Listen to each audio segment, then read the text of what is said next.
اگر یہ داستان کسی فلم کی ہوتی تو شاید ہم دونوں مل جاتے. حقیقت و تصور میں یہی تو فرق ہوتا ہے. شاید اسی وجہ سے کبھی کبھار ہم حقیقت کو نظر انداز کر کے خوابوں اور خیالوں میں وقت گزارنا پسند کرتے ہیں، کیونکہ وہاں سب کچھ اپنی مرضی کے مطابق ہوتا ہے. مجھے وہ تاریخ آج بھی یاد ہے، 16 اپریل 2014. آپ بھی یاد کر لیجئے کیونکہ کہانیاں بھی باقی ہیں. میرے دن بڑی مشکل سے گزرنے لگے تھے. پھر ایک دن میں نے ایک فلم دیکھی جو مجھے بہت اچھی لگی. اس فلم کی سٹوری بھی میری سٹوری جیسی تھی اور اینڈ میں ان دونوں کا ملن ہو جاتا تھا. میں بھی اسی امید پر تھا کہ شاید مجھے بھی داریاں مل جائے گی. جب بھی مجھے اس کی یاد آتی تھی میں یہی فلم دیکھ لیا کرتا تھا جس سے مجھے امید ملتی تھی. 5 سال ہو چکے تھے اسے لاہور گئے ہوئے. ہو سکتا ہے کہ اب اس کی شادی بھی ہو چکی ہو. کتنی مشکل سے میں نے اپنے آپ کو سنبھالا تھا کہ میری قسمت نے پھر سے مجھے ایک آزمائش میں ڈال دیا. میری ایک کتاب کو سال 2019 میں اردو ادب میں لکھی گئی سب سے بہترین کتاب کا انعام مل رہا تھا.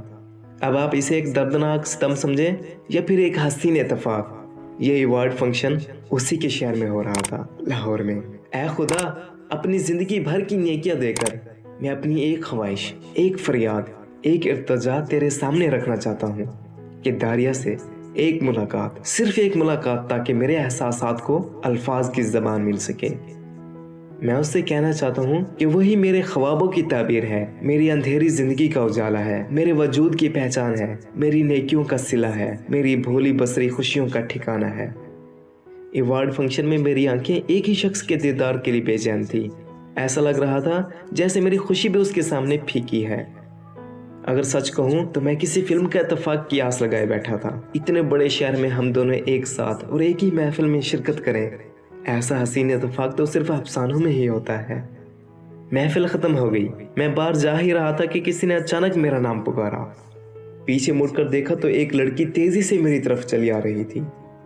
مبارک ہو محسن، اس نے اپنا ہاتھ بڑھاتے ہوئے کہا. ایک پل کے لیے میری نظریں کھلی کی کھلی رہ گئی. میں عائشہ کو اپنے سامنے دیکھ کر دنگ رہ گیا.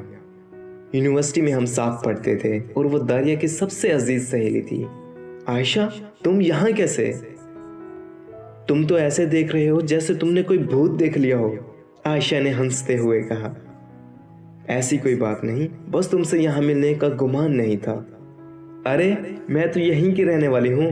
فیس بک پر تمہارے کارناموں کے بارے میں پتہ چلا تو میں یہاں تم سے ملنے چلی آئی. باقی سب دوستوں سے رابطہ قائم ہے؟ میں نے سوال کیا.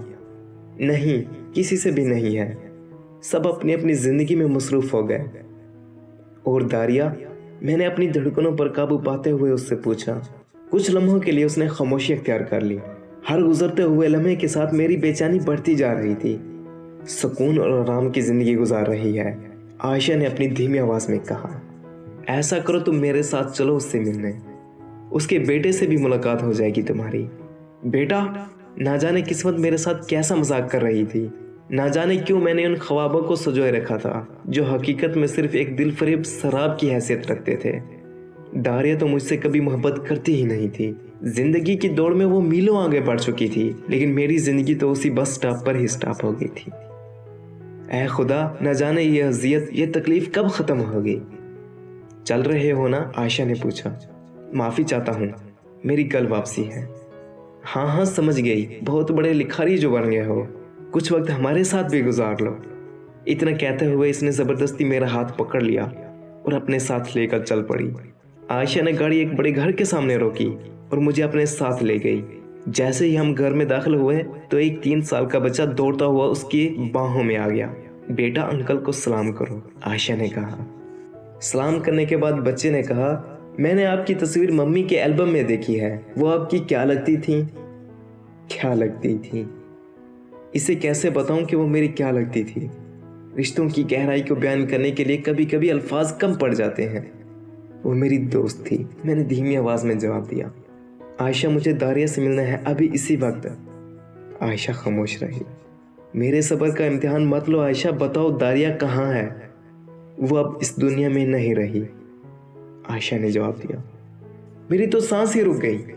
کچھ دیر بعد میں نے عائشہ سے کہا کہ تم نے تو کہا تھا کہ وہ بڑے سکون سے اپنی زندگی گزار رہی ہے. جس زندگی کی میں نے بات کی تھی وہ موت کے بعد کی زندگی ہے، عائشہ نے جواب دیا. اس کی موت کیسے ہوئی؟ میں نے بے صبری سے پوچھا. 11 ستمبر 2017 کو